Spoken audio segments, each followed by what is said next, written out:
كبرنا أملاخنا يخون እግዚአብሔር ይባረክ ትምርትና ክንቀጽልና ጃንዋሪ ካብዛ አቱዛ ሳልሰይቲ ሰንበትና ቀዳማይ ተሰንበት ታብ ዝነበረ ማቴዎስ ምዕራፍ 16 ፍቅደ 18 ካባ ሓንቲ ተቅሲ ተበጊስና ገለ ሐሳባት ብዛዕባ ማህበር አምላኽ ሪእና ነርና ነማህበረይ ከአ አብዛከው ሕዚአ ከሐንጻይ ደጌታት ሲኦል ድማ አይክሕይልዋን እዮም ክብርና አምላኽና ይኹን ማህበሩ ናቱያ ማህበረይ ይልዋሎ እቲ ምግላጽ ስጋን ደምን ዘይገለጾ የስኻ ክርስቶስ ወድህያው አምላኽ ኢኻ ዝብል አብዝ መሰረት እዚ ድማ ማህበሩ ተህነጽ ማለት እግዚአብሔር ይባረክ ድማ ዘላለማዊ ተስፋ ይብዋ ደጌታት ሲኦል አይክሕይልዋን ክብርና አምላኽና ይኹን አብዛ ሐለፈ ሰሙን ድማ ካብ ዕብራውያን ምዕራፍ 13 ፍቅደ 20 ሃደኒና ሪና ጅብዛባ ማህበሩ እንዳራአናይና ዘለና ግን አብቲ ርእሲና ዘለና አብቲ ጎይታ እና ዕብራውያን 13 20 ሃደን ድማ አብቲ መወዳእታ ክፍሊ እናባረኸ አብቲ ዝዛዝመሉ ክፍሊ ከምዚሉ አምላኽ ሰላም ግና ነትብናይ ዘለዓለም ኪዳን ደም አቢ ጓሳ ጎይታና ኢየሱስ ክርስቶስ ካሙታን ዘተንሶ ይብለና እሱ አምላኽ ሰላም ምስ ነፍስ ወከፍና ከም ተአረቀ ኢኒሺዬሽን ዝወሰደን እሱ ሪቅና ዝነበርና ጸላእቱ ዝነበርና ንሱ ሰላም ከም ዝገበረ ታብ ቁጥር 10 ዘሎ ሁሉ ብናይደም ድማ ናይ ዘለዓለም ኪዳን ከም ዘለዎ ንማህበሩ ድማ ዝጓስያ አብይ ጓሳ ንሱ ምዃኑ ዝሁሉ ድማ ትጎይታ ዝሃበና ዘበለ ሁሉ ጽኑ ተስፋ ሲልድ ድኾነ ድማ ብናይ ትንሳኤ ጎይታና ኢየሱስ ክርስቶስ ከም ዝኾነ ሪእና ነርና ትንሳኤ ናይ ጎይታና ኢየሱስ ክርስቶስ እቲ ኢየሱስ ዝበሎ ዘበለ ሁሉ ንሱ ከም ዝገብሮ መረጋገጽ ኢናዩ ሓደ ኢንተርቪው ክግበር እዩ ና ካብ ካል እምነት ዝመጸዩ አብ ቲቢኤን ኢንተርቪው ይግበር ሓደ ግዜና አነን ኢየሱስ ድስእቦ ኢልዎ ኢየሱስ ካብ ኩላቶም ካልኦት ጀመርታ ሃይማኖታት ሲ ሓደ ነገር ይፈልዩ ኢሉ አሞዳታስ ንሱስ መቃብር አይሐዞን ተንሲኡ ካሓተካ ኢልዎ መሊሱ ነታሓታት ይሓቶ ኬድካ መንገድ አሞዳታሲ ታ መንገድን ተጠፋአካ በዝዴ ከኸይድ ክትብልሲ ንሙድ ዲኻ ተሓቶ ወይስ ነትህያው ኢሉ ክብርና አምላኽና ይኹን ነምልኹ አምላኽ ህያው ክብርና አምላኽና ይኹን መቃብር ሞት ዘይሓዞ ኢየሱስ ኢና ነመለክ ክብርና አምላኽና ይኹን ህያው ዝኾነ መራሂ ህያው ዝኾነ ጓሳ እዩ ዘለዋ ማህበሩ ክብርና አምላኽና ይኹን እቲ ሁሉ ብዛዕባ ኢየሱስ እዩ አብ ቁጥር 10 ዘሎ ግን ድማ ብዛዕባና እዩ ንኢየሱስ አይኮነን ደልዮ ዝነበረ እቲ ሁሉ ዝተገብረልና ነገር እዩ አቡ ዝዛረብ ቁጥር 10 ሓደን ደሎ ድማ እና ገበሮ ዝኸይድ ድማ ሕጂ አብ ማህበሩ ይዝነግረና በኢየሱስ ክርስቶስ አብ ቅድሚኡ ባህ ዘብሎ አባኻትኩም እና ገበረ እዩ አባና ትብናይ ዘለዓለም ደም ኪዳን እንዱ ሂዙና ግን ትፍቅሩ አይቀያየር አይለዋውጥን ንአምላክ ግና ተጽባህ ባህዶ ነብሎ አለና ግን እሱ ካለ ህቶ ባህ እንዳበልና ይغን ከይድውን ድገብር ድማ ንሱ ባልዩ እና ገበረ ይዝብሎ አባና እና ገበረ ስለዚህ ናህና ስራሕ ናቡ መጽጋ እሱ ድማ በአና ትውሽጥና ተአባና ዝጀመሩ ዘበለ ሁሉ እና ገበረ ዝወስደና ጎይታ እዩ በሰናይ ግብር ዘበለ ኩሉ ፍቃዱ ክትገብሩ ድማ የብቃኹም ብሎቲ ታ የብቃኹም ብቁ ይግበርኩም እንዳባረኹም እንዲው ኢኩዊፕ ዝብል ቃልዩ እቲ ሰናይ ግብር ዘበለ ሁሉ ክንገብረሉ ፍቃዱ ክንገብረሉ ዘኽእለና ዘበለ ሁሉ ቱልስሲ ይቡናሎ ነማህበሩስ ይብዋል ክብርና አምላኽና ይኹን ካብ ዘለዓለም ዘለዓለም ኢሉ ሽኡ ንክብሪ ይኹን ነው ኢሉ አብ ማህበሩ ዝግበር ዘበለ ሁሉ አሞዳእታ ናጸባበቃ ወስዳ ከሎ ክብር ድወስድ ንሱ ክብርና አምላኽና ይኹን ደዛ ሐለፈ ጊዜ ዝበልኩኹም ከምቲ ነስቴር ደዳልዋ ዝነበረ ስሉ አገልገልቲ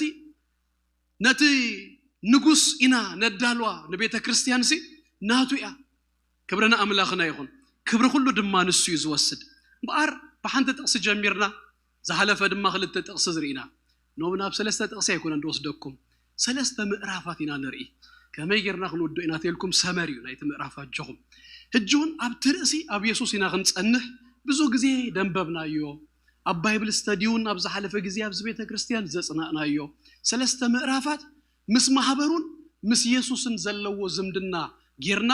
ብሰለስተ ነጥቢ ሰመራይዝ ክንገብር ኢና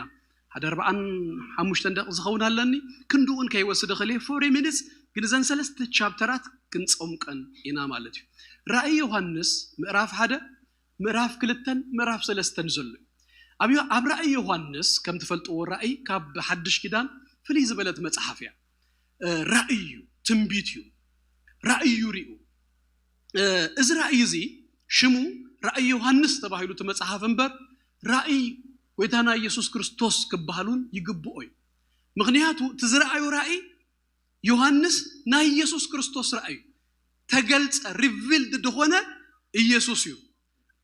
እቲ አፖካሊፕስ ዝበሃል ምግላጽ ማለት እንዲሁ ማን ያቡ ተገሊጹ እንተልኩም ኢየሱስ እዩ ተገሊጹ ባዕለይ አምጺ አይኮንኩን ድዛረብ ምዕራፍ 1 ቁጥር 1 ከምዚ ይብሎ ነቲ ቀልጢፉ ክኸውን ዘለዎ ንባሮቱ ምእንቲ ኸሪኦም ኢሉ አምላኽ ዝሃቦ ናይ ኢየሱስ ክርስቶስ ራእይ ትራእዩ ናይ ማን እዩ ናይ ኢየሱስ ክርስቶስ እዩ ንዮሐንስ ነትባሪኡ ግን ተዋሂብዎ ዮሐንስ ድማ ንገዛ እርሱ ክሕዞን ከትርፎ እንዳይኮነስ ንማህበራቱ አድሬስ ክገብር ትመልእክት ተቀባሊ ኣለዎ ንማህበሩ ድማ እዩ ዝውሃብ ዘሎ ተቀበልቲ እተን ማህበራቴን እቲ ራእይ ኢየሱስ ባዕልዩ መልእክተኛ ዮሐንስ እዩ እጂ ዮሐንስ ክጅምር ከሎ ካብ ምዕራፍ 1 ክሳብ 3 ዘሎ እጂ ራእይ ዮሐንስ ብጠቅላላ ከምዚያ ነቲ ዘሎ ጸሓፎ ክብሎ ከሎ ነቲ ዝመጽእ ዘለውን ድማ እዩ ዝገልጸሉ ዘሎ እጂ ኣብ ምዕራፍ 2 3 ብፍላይ ንሪኦሲ ነቲ ዘለውን ኢና ንርኢ ማለት እዩ ኣብተን ማህበራት ነቲ ዘሎ ኣብቲ ማእኸል እዞም ማህበራት ዘሎ ነገራት ኢና ንርኢ እጂ እዘን 7 ማህበራት ኣብ ጥቃ ኤፌሶን ዘለዋ 7 ማህበራትን ፊዚካሊ ኣብቲ ኤዥያ ማይነር ዝበሃል ዝነበራ ማህበራት እየን ነዘን ማህበራት እዩ ጸሓፍ እናበለ ንሸውዓተ ድማ መልእክት ይህቦ ዮሐንስ እዚ ክጽሕፍ ከሎ ምዕራፍ 1 ይነግረና እዩ ጳጥሞስ ኣብ ትበሃል ደሴት እዩ ዘሎ ካብ ጳጥሞስ ነዘን 7 ማህበራት መልእክት ይዛረብ ማለት እዩ ጎይታና ኢየሱስ ክርስቶስ ሊትራሊ ኣብ ካርታ ኸይድኩም ተሪኢኹሞ ጳጥሞስ ደሴት እያ ካብታ ደሴት ድማ ናይ ወደብ ከተማ ኤፌሶን እያ ዝቀረበት ከም በዓል አሰብ ከም በዓል ባጽያ ማለት እዩ ስለዚ እታ ዝቀረበት ኤፌሶን እያ እቲ መልእክቱን ክጅምር ከሎ ተራቢሉስ በኤፌሶን ይጅምር ዳህራይ ናብ ጥቃ ንላዕሊ ክትከዱ ከለኹም ድማ ይቅጽልሞ ሰሚርና ትረኽብዋ ከምዝ በአይነት ሼፕ ይኹም ትሰርሑ ተሪለን ሸውዓተን ከምዝ እንዳበልኩም ኣብ መወዳእታ ናብ ፊልጵስዮስ ናብ ፊላደልፊያ ትመጹ ካብ ፊላደልፊያ ድማ ታናይ መወዳእታ ዝተጻሕፈት ድማ ሎዶቅያ እጂ ሁላተን ኣብ ከምዚ ካብዚ ክሳ ኤድመንተን ዝአይነቱ ርሕቀት ዘለዋ ማህበራት እዩ ስለዚህ ሓደ መልእክተኛስ ካብ ጳጥሞስ ሂዙስ ከምዚ ካርታ ላይን እንተተሰርሑስ ንሁላተን ሲበብ ሓደ ተራቢሉስ ብብተርታስ ከብጽሐለን ዝኽእል ገይሩ ይተጻሒፍ ግን ተዋናቁም ነገሩ ሎሙን ክንሪኦ ደለኹ እዚ መልእክት እዚ ነቶም ሽኡ ዝተጻሕፈሎም ማህበራት ጥራይ ይኮን እዚ መልእክት እዚ ሎሚ ንዘላ ማህበር ንሁሉ ግዜውን ናይ ጎይታና ኢየሱስ ክርስቶስ መልእክት እዩ ሎማ አልተ ድማ ጠቅለላ ቢልና ክንሪኦ ደሊ ነዘን 7 ማህበራት ተጻሕፈ ኣብተን 7 ማህበራት ተርፍ ጥራይ ስለዘይኮነ ኢየሱስ ምስ ማህበሩ ዘለዎ ነገር ክንሪኢና ጠቅለላ ቢልና ኢን ሰመሪ ማለት እዩ እጂ 7 ተመጽሐፍ ራእይ ሲምቦሊክ ነገር እንዲሁ ቁጥር ድማ አገዳሲዩ ኣብ ራእይ ዮሐንስ ዳርጋ ብዙሕ ነገራት ኣብ ዮሐንስ ተጻሕፈ 7 ናይ ፍጽምና ቁጥር እዩ ን7 ማህበራት እዩ ኣብቲ ኤሪያ ግን 7 ጥራይ ነበራ ካልኦት ማህበራቱ ነይረ ግን 7 ማህበራት መሪጹ ነዘን 7 እዩ ዝጽሕፈለን እቲ መጽሐፉን ከም ዝበልኩኹም 7 ማህተብ 7 መለከት 7 ጽዋ ኩሉ ነገር ሲ በብ 7 እዩ ተቀሚጡ ኣብዛ ናይ መጀመሪያ ክፍል እምበኣር ድማ ምዕራፍ 2 3 ን7 ማህበራት ናይ ኢየሱስ መልእክቲ ተጻሒፉ ኣሎ ከተጽንኦ ፓተርኑን ክትሕዘሉ በጣም ቀሊል እዩ ኢንፋክት ኣነ ንሓደሽቲ መጽሐፍ ቅዱስ ምጽናዕ ከላመዱ ስተዲ ክገብሩ መታንሲ ቀስ ኢሎም እንዳንበቡ ጥራይ ንጥር ከይብሎ ከይሐልፍዎሲ ይጥቀመሉ እንታይ ብሎም አሳይመንት ህቦ ካብ ሸውዓተንሲ ፓተርን ከተውጽእ ብጣዕሚ ቀስ ኢልካ እንዳንበብካሲ ቀሊል ስለዝኾነ እዘን ማህበራት ንሸውዓተንሲ ኢየሱስ ብኸመይ ተገሊጹለን ኢላ ሐቱ ንኣብነት ክንወስድ ንኤፌሶን ከመይሉ ተገሊጹላ መስለኩም ኣብ የማናይ ኢዱ ሸውዓተ ከዋኽብቲ ዝሓዘ ኣብ ማእኸለተን ሸውዓተ ከዋኽብቲ ቀንዴል ወርቅውን ዝመላለስ ከምዚ ይብል ይብሉ ኤፌሶን ከመይ ኣኔራ ኩነታታ ከመይ ነይሩ እንተይልና ድማ ሓቂ ኣጽኒዓ ዝሓዘት እኩያት ሰባት ኣብ ማእኸላ ዝነበሩ ሐዋርያት ከይኮኑስ ሐዋርያቲና ዝብሉ ኣብ ማእኸላ ዝነበሩ ነዚ ድማ ተኸላኺላ ዝሓዘት ማህበር ያ ነይራ ናዕዳ ድማ ኣለዋ እንታይ ተናኢዳ ትዕግስትኻ ምጽዋር ምኽኣልካ ድማ ተጻዊርካ ስለ ዘለኻስ እዚ ኣፕሪሺየት ተገይሩላ ግሳጸ ድማ ኣለዋ ሪቢክ ድተገበረቶ ድተነቕፈትሉ ድማ ኣለዋ ነታ ቀዳመይቲ ፍቕርስ እንታይ ጌርካ ኣለኻ ሓዲግካ ኣለኻ አክሽን ወይ ድማ ኢንስትራክሽን ድማ ተዋሂብዋል ካበይ ከም ዝወደካ ዘክር ተነሳ ነታ ዘውደካያ ፍቅርሲ አልእላኸም እንደገና ሓቂ ሂዝካ ኣለኻ ጽቡቕ ግን ድማ ሓቂ ከምታ ኣብ ኤፌሶን ዝብሎስ ኣብቲ መልእኽቲ ጳውሎ ይብል ምስ ፍቅሪ ስለ ዝኾነስ ነታ ፍቅሪ ድማ ሓዛ ተስፋ ድማ ተዋሂብዋል ነቲ ዝስዕር ካብ ገነት ኣምላኽ ዘላኦም ህይወት ክበል እንታይ ክገብሩ ክህቦ እጂ በዚኣ ዝበልኩኹም ፓተር ንኹሎም ከተውጽሎም ትኽእሉ ሰሚርና ምናልባት ኣይተገሰጸትን ከምኡን ድማ ፊላደልፊያ ጽቡቕ ድማ ወይ ዘይተናኣደት ድማ ታናይ መወዳእታ ኣሎ ዶቄ ካብዚ ወጻኢ እዘን ዝበልኩኹም ኢየሱስ በበይኑ ዓይነት መንገዲ ንኹላተን ማህበራት ተገሊጹለን ድተፈላለየ ዓይነት ኩነታት የን ዘለዋ ኩነታት ነጊሩና ክገብርዎ ዝግባእ አክሽን ኢንስትራክሽን ይብወን ዝተናዕዱሉ ነገራት ይብወን ድተነቕፉሉ ድተገሰጻሉ ነገራት ይቡና ተስፋ ድማ ተዋሂብወን በኸምዚ ዓይነት መንገዲ ክንሪኦ እጂ ሸውዓተ ማህበራት ሸውዓተ ሰሙን ወስደልናዩ ኣነ ግን ጥቕልል ከብሎ ናብታ ሐሳበይ ክመጽ ሰለስተ ነገራት ምስ ኢየሱስ ዘለዎ ዝምህረና እዚ ክልተ ምዕራፋት ወይ ሰለስተ ምዕራፋት ቀዳማይ ኢየሱስ ንኹላተን ማህበራት ብዝተፈላለየ ዓይነት መንገዲ ተገሊጹ ጽሕፍ ከሎ ክጅምር ከሎ ከምቲ ኣብ ኤፌሶን ዝጀምርናዩ ነታ ቀዳመይቲ ማህበር ኤፌሶን ከም ዝበላ እቲ ኣብ ሸውዓተ ኣብ ኢዱ ሸውዓተ ከዋኽብቲ ዝሓዘ ኣብ ማእኸል ሸውዓተ ቀንዴል ድማ ዝመላለስ ተባሂሉ ከም ተገልጸ ንኹላተን ማህበራት ድማ ነናተን ዝኾነ መግለጺ ይህቡ እጂ ሲምቦል ድመልኦ ዮሐንስ ራእይ ዮሐንስ ቁርቡ እንደኽብዶስዩ እንታይ ሸውዓተ ቀንዴል ምዕራፍ ሓደውን በአብዩ ንኹላተን ክላለየን ከሎ ዮሐንስ ዝረአዮ ዝተገልጸሉ ነገር ሲዝዩ ኣብ ማእኸል ሸውዓተ ቀንዴል ድመላለስ ንሸውዓተ ከዋኽብቲ ድማ ብኢዱ ዝሓዘ እዩ ይብል እጂ እተን ሸውዓተ ቀንዴል እተን ሸውዓተ ማህበራት እተን ሸውዓተ ከዋኽብቲ ድማ እተን ሸውዓተ መላእኽቲ ናይተን ማህበራትን ይብሉ ጂ እዚ ባዕለይ ኣይኮንኩን ኢንተርፕሬት ገይረዮ ምዕራፍ ሓደ ታናይ መወዳእታ ጥቕሲ እዚኣ ባዕላት ተብርሆ እያ ማለት ነዚዩ ባዕሉ ይምልሰልና ይነግረና ምስጢርቶም ይብለና ኣብ የማናይ ኢደይ ዝረኣኻዮም ሸውዓተ ከዋኽብቲ ናይተን ሸውዓተ ቆምቲ ቀንዴልን ወርቅን እቶም ሸውዓተ ከዋኽብቲ እቶም መላእኽትን እተን ሸውዓተ ማህበራትን እዮም እተን ሸውዓተ ቆምቲ ቀንዴልን ሸውዓተ ማህበራት ይብሎ ማለት እዩ ስለዚ እተን ሸውዓተ ማህበራትን ኢየሱስ ገዛ እርሱ ክገልጽ ከሎ ሸውዓተ ከዋኽብቲ ድማ ሂዙሉ ሸውዓተ መላእኽቲ ድማ ይልዎ እጅተን መላእኽቲ መጽሐፍ ቅዱስ ዝምህሩ ኩላቶም ድሰማሙሉ መብዛሕቶም ኩላቶም እኳ ከብል አይከልኒ መብዛሕቱ ድሰማሙሉ ናይተም ሸውዓተ መራሕቲ እዮም የምዝሉ ምክንያቱ መልአኽ መልእኽተኛ ንምባሉ ይምበር መልአኽቲ ናይ ሰማይ መልአኽቲ እንተኾይኑስ ኣብዝስ ተነሳህ ተመለስ ገለ ዝብለዘለው ንመላእኽቲ ኸም አይባህልን ንሰባት እዩ ስለዚ ንሰባት እዩ ነቶም ዝመርሑ ግን ነጥበይ ከምጾ ኢየሱስ እንታይ ምህረና መስለኩ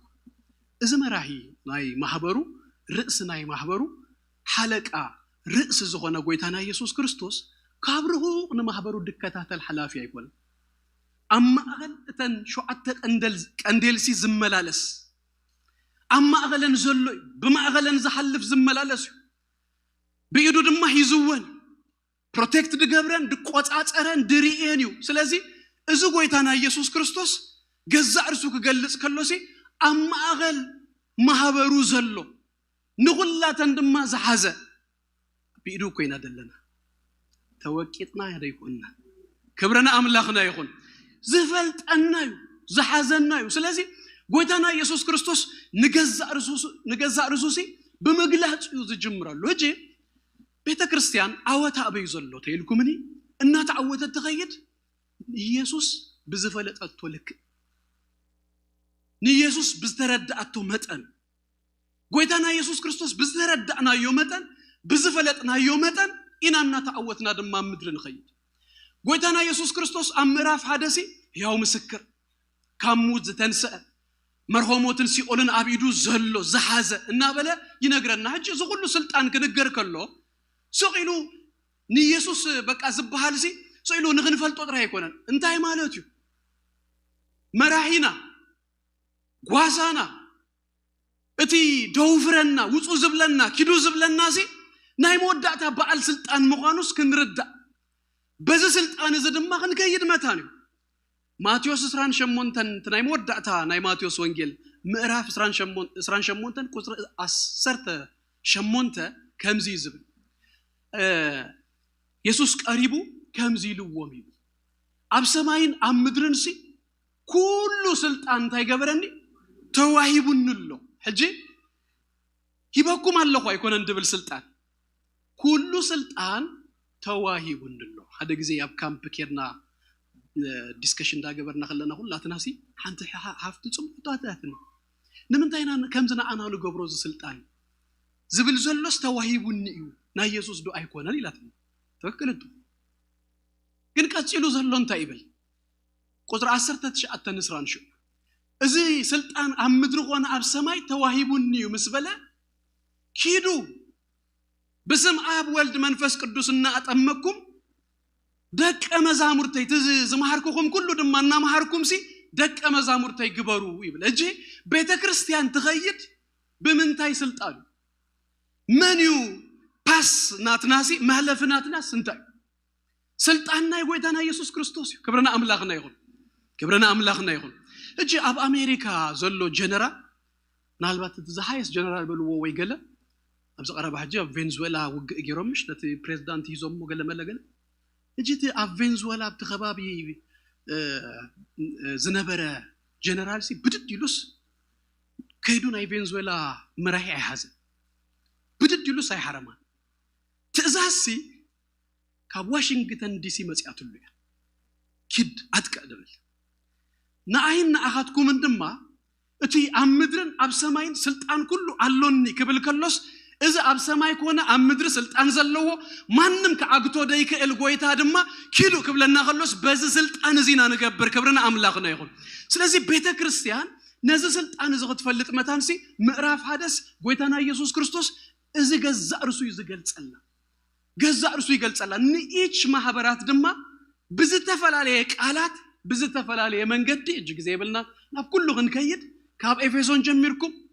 ከሳዕ መወዳእታ ሎዶቅያ በበይኑ አይነት መግለጺ ናይ ጎይታና ኢየሱስ ክርስቶስ እንዳነገረ ጸሐፊው ካላይ ኢየሱስ ዘን ክልተ ሰለስተ ምዕራፋት ድምህራና ካለ ነገር ድማ ኢየሱስ ንማህበሩ አጸቢው ከም ዝፈልጥ ኢንቲሜት ደሆነ ሪሌሽንሺፕ ከም ዘለዎ እዩ ዝምህረን ኣብዚ ሰለስተ ምዕራፋት the highest ዝተደጋገመት ሓንተ ሓረግያ ሸውዓተ ግዜ ተደጊማለ እንታይ ትብል ሓረግ መሲላትኩም እፈልጥ ኣለኹት ኩነታት ናይ ነፍስ ወከፎም ሸውዓተዮም ማህበርሲ ከምዝን ዘሎ አማኸልካ ከምዝን ተኸውን ከም ዘለኻ ገለገለ ኢሉሲ እፈልጥ ኣለኹ እስኪ ንበላ እፈልጥ ኣለኹ ሎሚ ጵንኤል ቤተ ክርስቲያን ኣብ 2026 ኣብ ከተማ ካልጋሪ ከመይ ከም ዘለና ይፈልጥ ይንሱ ንማህበሩስ አጸቢቁ ይዝፈልጥ ደጋዊ ኩነታታ ይፈልጥ ውሽጣዊ ኩነታታ ይፈልጥ ዝገጥማ ዘበለ ይፈልጥ ተሐልፎ ዘላ ይፈልጥ በመንታይ መንገዲ በመንታይ ጎዳና ተኸይዳላሲ ይፈልጥ ንማህበሩ ከበሃል ከሎ ድማ ተውሪድና ይሆነ ነፍስ ወከፍናስ ሎሚ በመንታይ አይነት መንገድ እንታይ ስትራግል ንገብራለና እንታይ ከነሐልፋለና በመንታይ አይነት ጎዳና በመንታይ አይነት ህይወት ንኸይዳለናሲ ካብ ጎይታናስ ተኸወለ አይኮነ እዛ አብይ ጓሳ ናይ ነፍስ ወከፍና መንገዲ ናይ ነፍስ ወከፍና ነገርሲ አጸቢቁ ይፈልጥ ናይ ውሽጣ ሁነታት ይፈልጥ ነኤፌሶን ሐቂ ሒዛን ከላ ነቶም ሐዋርያቲና ዝብሉ ሐዋርያት ግና ደይኮኑ ተኸላኺላን ከላ ግን ድማ ፍቅር ስለዘጉደለት ፍቅር ግን ታናይ ቀዳም ፍቅር ኻሲ አጉድልከይ ንሳርዴስ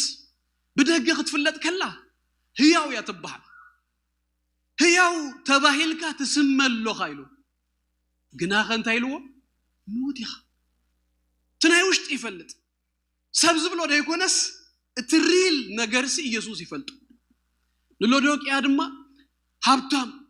فساسلوني بمبالسي بزح تمكهنيرا جنا سنت يلو دخا مخوان كاسي يفلت ابتامينا بلد كلاس تريلنا يوشت انغر سبزبلا ساونت بلو ده يكونسي اتناي وشت انغرسي يفلط نحلفو نغرك نقولاتهم محبرات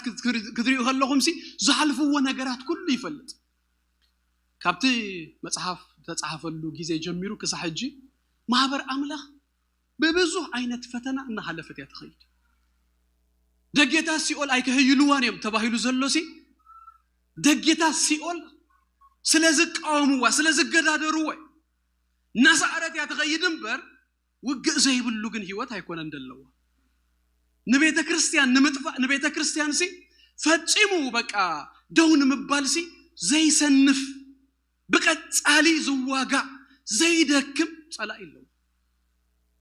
ወንጌል ይዝና ከይድ ከለና እናንጨብጨበ حلفو ድብለና ይል بزته على متنسي كجدادرنا توكبلنا زدلي صلا يلو ግን good news ደጌታ ሲኦል አይከይሉናል አረ ደጌታ ሲኦል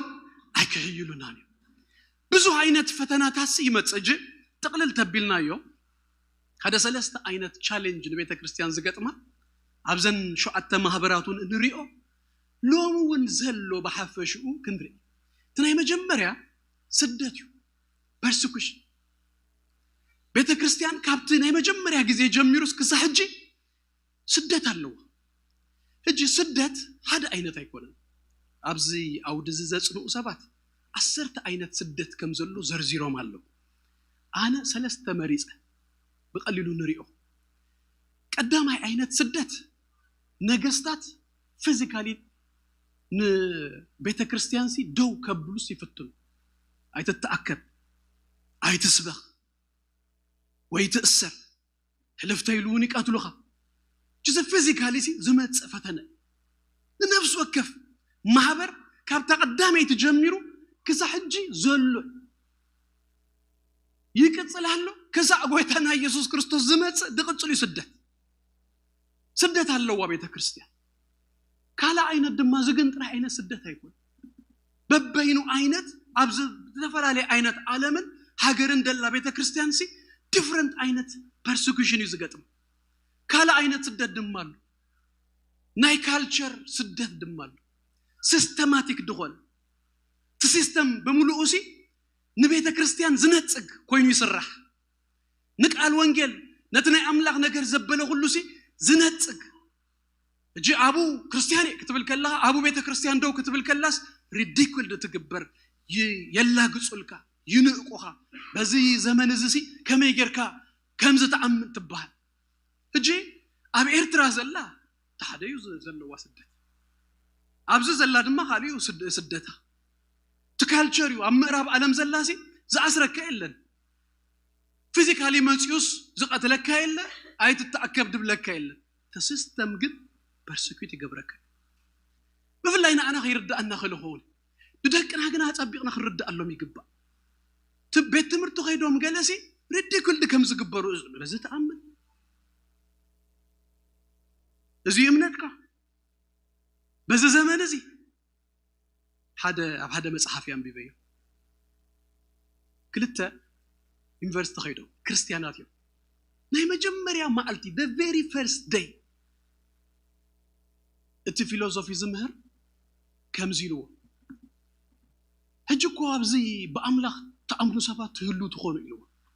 تهلو دو غليلو كلتا سبات دو يلو بقى املاح يلن زي سيمستر كود اكو تحدغو ايهم غليلوس بقى املاح يلن نزبل نغرسي مولو كستايسي بقى تزاريبو تدزبل جن تسمبكو تحدن تايلو انتايلو املاح الله نزبللو كستاي مسارتنا كلس افريسو بعدو اتريفنا يلو تحدن تايلو مسلكو مكراخر قالات اكو ብዙ ይብለኝ ይሉ አብ አደይ ዝራአህዎ እምነት ግን ከመይገረ ድናይ ከጎብሮ ይሉ ቴስት ገይሩ ወይሪው ቴስት ተገብረ ነገር ሂዙ ታይክብለኩም ደሊ ተሲስተም ባሉሲ sometimes እንታይ ገብረካ ይነጽገካ ይቃወመክ አብዝ ሰሙን እዚ አብ ቢቢሲ ሓደ ወድ 18 ዓመት ዜና ሪኦም ወትኹን ራፐር ደራፋይ ገለናይ ክርስትናውን ይብል ይመስላል እሳ ጓል 58 ያ ታጋዜጠኛ ሀቲታቱ ዳራይ ማንዩናት ካሂሮ ይላቱ ካልኦት ጸዊኡላ ደረፍት ገለ ጸዊኡላ መጀመሪያ በአል ክርስቶስ ይሉ በአብዩ ግናተ ሂሮ ጂሰስ ክራይስት ይልዋ አብ ላይቭ ቲቪ ና18 ዓመት ወድ እንዳሐተታት ጓል 58 ዓመት ይላቱ ዓለም ከምዚ እንዳገበረሲ ቲ አትሞስፌር ሲ ናይ እምነት ቦታ ከይህሎ ሃይማኖት ዝባሃል እንተልልካ ኢየሱስ እንተልካሲ ትንጸግ አይነት ጌሩስ ይሰርሖ ዝውን ስደት ሳለሰ አይነት ስደት ድማ ብዙሃትና መንብዛቱ ተሞክርና ይርኸው አብ ቤተሰብና የለ ተባህ አብ አለትና የለ ተባህ በፋሚሊ ኻዝመጽ ስደት انا خمسه ይዝብሎም ናይቦ ኻዲካ ገለ ክብሉ ነኸሎ ታና ያቦ እስኪ ጽቡ ጌር ካረድ አናውን ክስብ እቲ ከሙዝ ብለካ ሰብ ዝገርመካ ናይቦና ይነግረካ ታግን አንተ ዘረባ ግን ይዙሎ ናይቦ አይኮነን ናይቦ ይምበር ክብርና አምላክና ይሁን ስለዚህ በዛ አይነት መንገድስ ከቤተሰብ ናትና ጓልና ይኮንከ ወድና ይኮንካ ተባይልካ ትንጸ ስለዚህ ከምዛ አይነት ስደት ይመጣ እዘን ማህበራት በአብዩን ብናይሮም ስደት ዝነበረሉ ጊዜ እንተጻይፉልን ተቀዳማይ ስደት ኒሮ ኢምፐረር ዝነበረሉ ጊዜዩ ኢንፋክት ንሱ አብከባቢ ሮም ይነሩ እተኻላ አይ ግን ዝገደደ ስደት ዩ ዝነበረ እቲ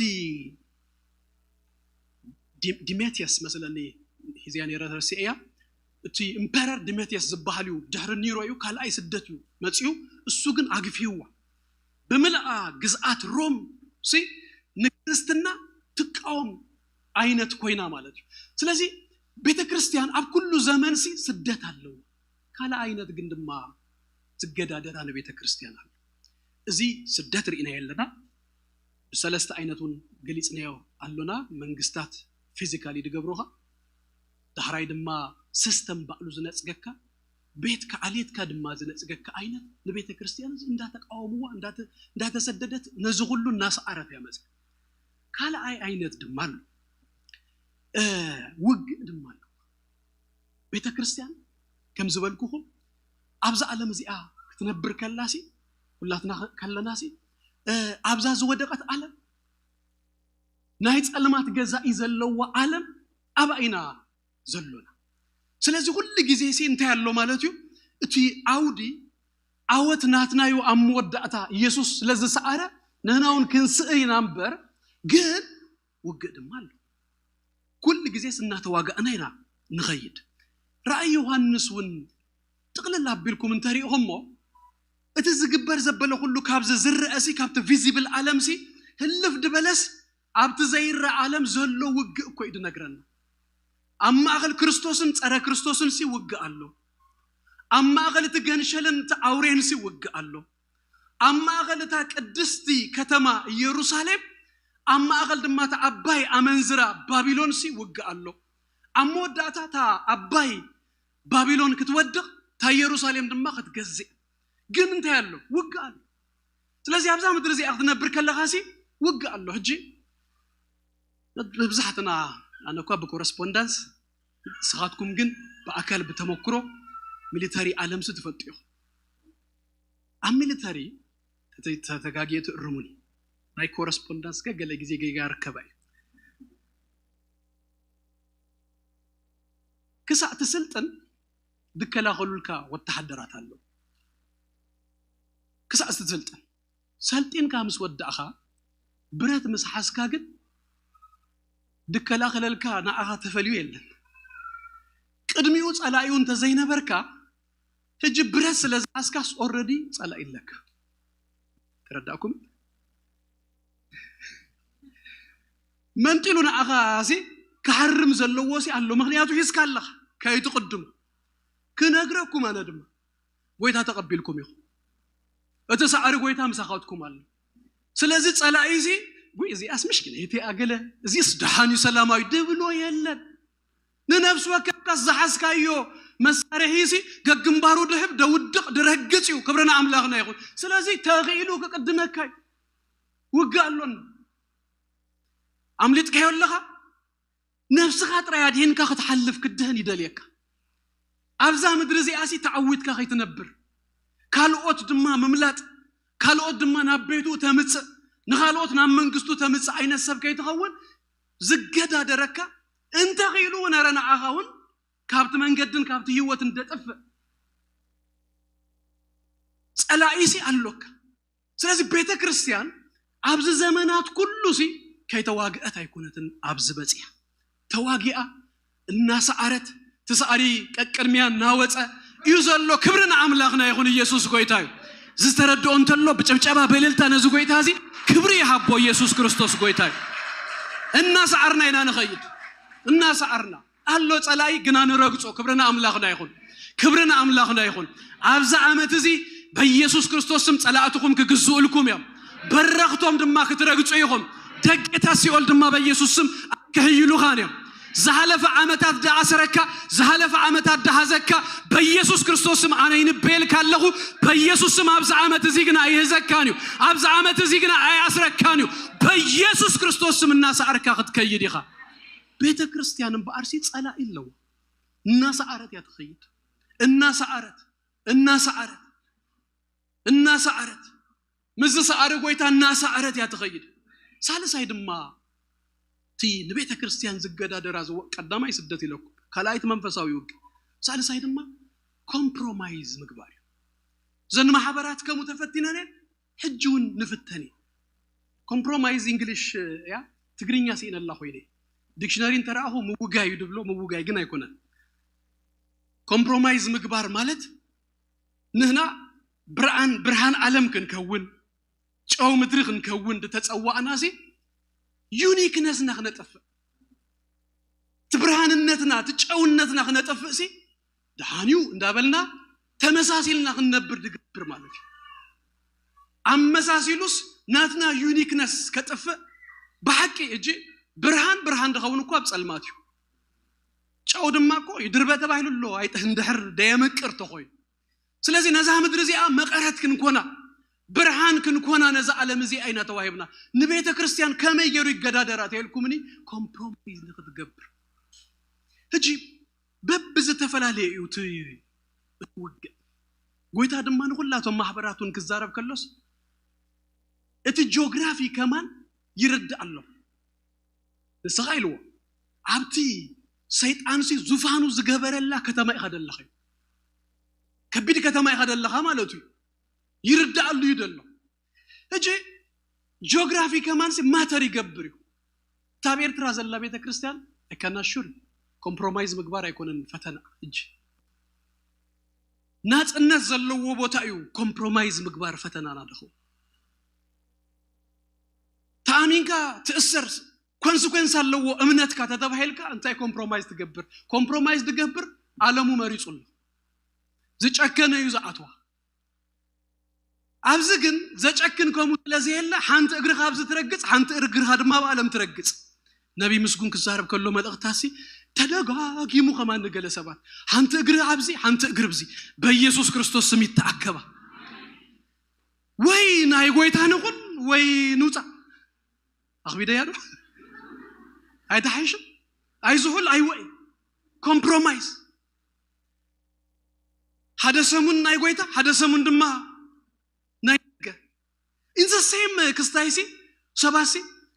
ناي أستير أوك أدرف تأكي أمسي the next دماس ناي أستير أببي تقو بيسوع كريستوس مامين قصة صدا يقارن على خبرنا أملاخنا يخون كم يجري يدخون أجريهم عبدنا أن زلوا عالمكم يدقبرك منم يبلون زون دهان يندابلي التأتات ولك هذا سبك الزارب كله عبدا منم يبلون قالك كوي يبلون سي عبدا زرباتي أبا لازي قال له ويلوا compromise كتقبر بيت كريستيان يقعد هذا يمت كود قداميتي يسوس كذا أرسو قليس الله نمحبه كابزان سلسته مقرافة درأناي كلاي قويتاس نفس وكف يفلت مشتاوي غنا دقاو إذا حلفوا غنا تاسي يفلت سالس هاي بزي زازمو نايمس أرت أو إدم ما بريبول شو أتي أنا محبرات أمود دأتاسي نتز سعر النابلة نمس أرسي أو إيوان تسفاد مالو أجي أنا سير الله توديو سيركم يوم أيبلا مسعر أو إيتو نفس وكفن كسراسي يسوي أنا له كابتك على تكنجمر مسعر زبل قال كم تفلت واحد دش كده بقوان قاغريكي تصحيفو نيكاو زبل قاليو نيكاو دما تاسروا قال نايكيا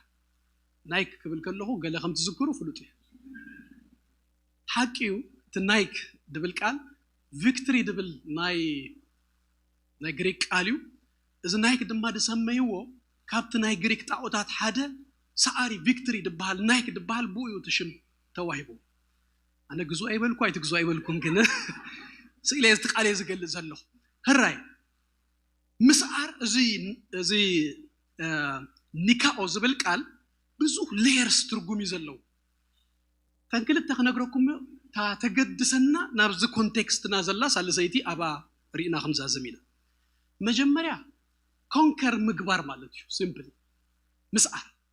بتقرينيا مسعر رينا خنبلا مثلا أب ميدا سبورت تخوينو نتي زقات أمكا تسقرو كونكر تقبر أوق تخوينو كونكر تقبرو نتي زقات أمكا كونكر تقبرو زي أكال زيا كمو تقبل تخالي تدما بريفيل مقبار أبيت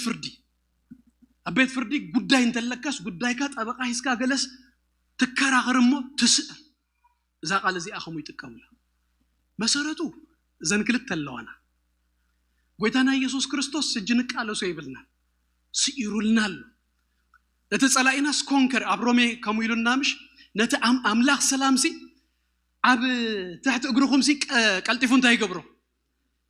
يرقصو ليه يقد قطع خبرنا أملاخنا يخون أملاخ سلام أب تحت أجرناسي نتسألائنا نتهجرولنا له كاتكيتولنا له تناي بيت فرد أين تقوانكوا ما نم كيسر الناسي أبت بيت فردس زت أبقلنا ززهربلنا إذا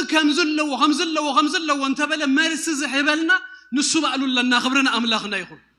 إذا ما سرت بمقباريو نبعوت نمت سهجي نتزسر زبلو زلو كل سبا يكون بايزوي دسر نفسه ما يكتكيد تخليخ أبزا مدرزي أجنداس أركادي خاطنا برج فقاد اللوك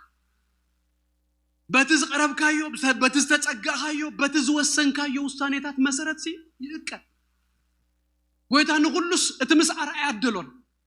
سلازي نقول لا تومسي سعارو زبلوم زلو نزيو نتز سعر اندابلس كسا مودعتا نزي سعر دماس تسفا دمالو كامزي كتركب اجي تمسعار ببينو يونزن محبرات بهاد عينات جيركم ترايسي اي ترأيو نمحبر إفسون كسر كتصوّع خلا كتنسح ናብ ተቀዳማይ ፍቅራ ክትመለስ እዩ ንማህበር ሰሚርና ክትስዕር ክትጽውዓ ከሎሲ ኦቨርካመር ንክትከውንሲ እንታይ እዩ ዝብላ ዘሎ ነቲ መከራ ኣሎ ነቲ ዝመጽ መከራስ ኣይትፍራህ ብዘይ መፍራህ ያ ትስዕር እዚኣ ንማህበር ጴርጋሞን ከም ኤፌሶን ተነሳ ዝብል ክብርና አምላኽና ይኹን ንማህበር ቲያትራ ድማ ከዛእ ዝመጽ ነቲ ዘለኩም አጽኒኢኩም እንታይ ግበሩ ሓዝዎ አጽኒኣ ብመሓዝያ እዚኣ ድማ ትስዕር ማህበር ሳርዴስ ከምቶም ቀዳሞት ተነሳህ ዘክር ዝብል ኣለዋ ከምኡ ድማ ንቁሕ ኩን ንቁሕ ብምዃን እያ ትስዕር ማህበር ፊላደልፊያ ድማ ሓደኳ ከይዝርፈካሲ ነቲ ዘሎካ ሳውን ጆን እንታይ ግበር አጽኒኢኻ ሓዝ ማህበር ሎዶቅያ ታናይ መወዳእታ ድማ ቅና እሞ ተነሳ ካልኸ አማጾ ኮይኑ አውጽያቶ እንደዛ ማህበር ይኩሕኩሕ ይዘሉ ደገን ተኸፊታ ይውሳ ድማ እንታይ ትኸውን ትስዕር ስለዚህ እንታይ ክብለኩም ይደሊ ነፍስ ወከፍና ኣብ 26 ክንስዕር መታንሲ በየን ኸውን ጎይታ ዝዛረበና ዘሎ ንገሌና ምናልባት ናብ መሰዊኢና በመምላሲና ዘአመት እዚ አንስዕር ገሌና ምናልባት ዘትረፍናዮ ዘጉደልናዮ ናይ ፍቅር ነገር ከም ኤፌሶንሲ መልአል ይኸው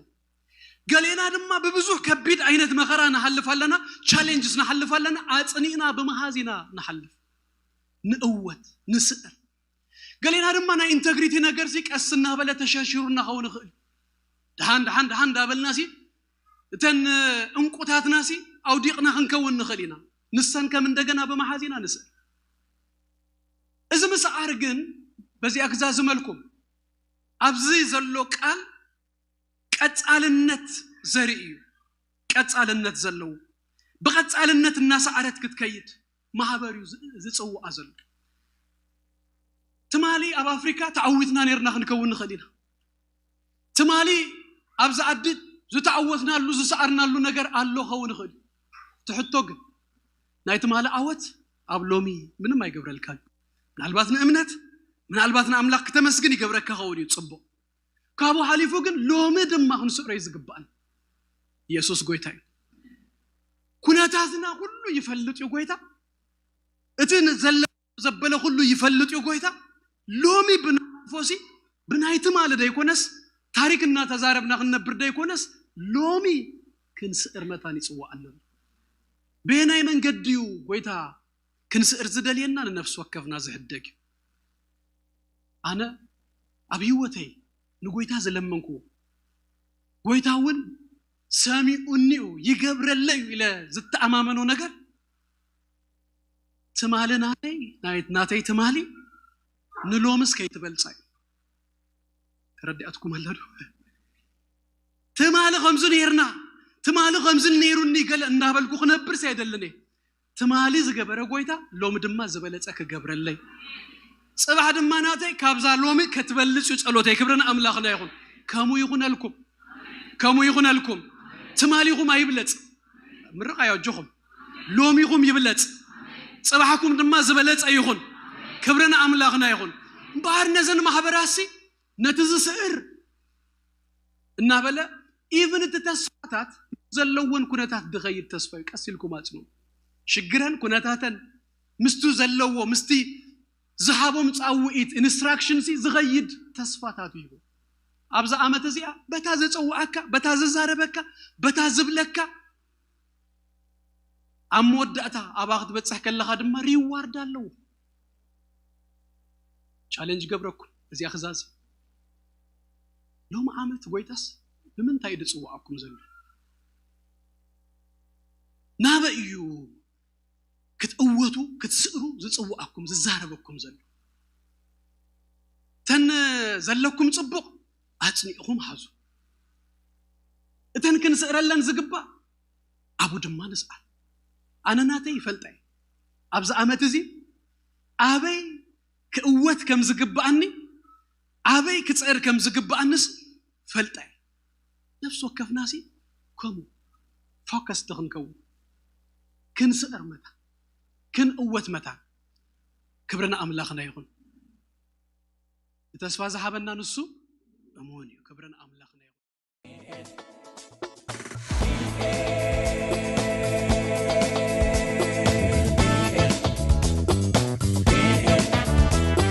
Glorious Destiny Church.